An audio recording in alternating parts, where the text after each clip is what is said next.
Hello kids, welcome to my channel Early Brainy. Today we learn about vowels and consonants of English alphabet. We all know there are 26 letters in the English alphabet. Let's do a small recap.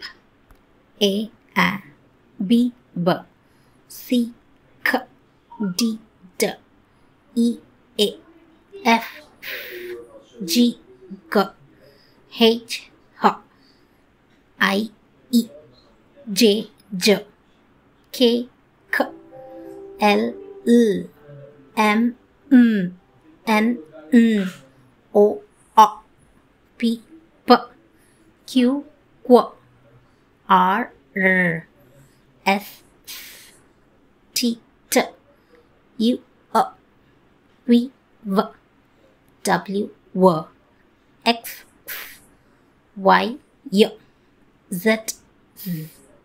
There are 5 vowels in English alphabet.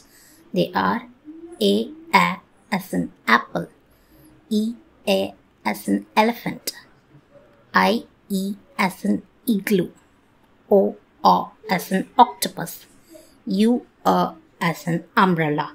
These vowels help us to blend the letters to form words. The other letters of English alphabet are called the consonants.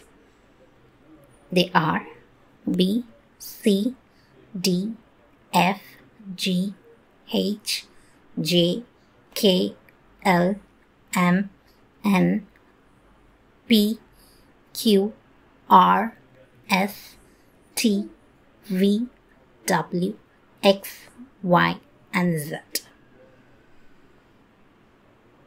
Thank you for watching. Bye-bye.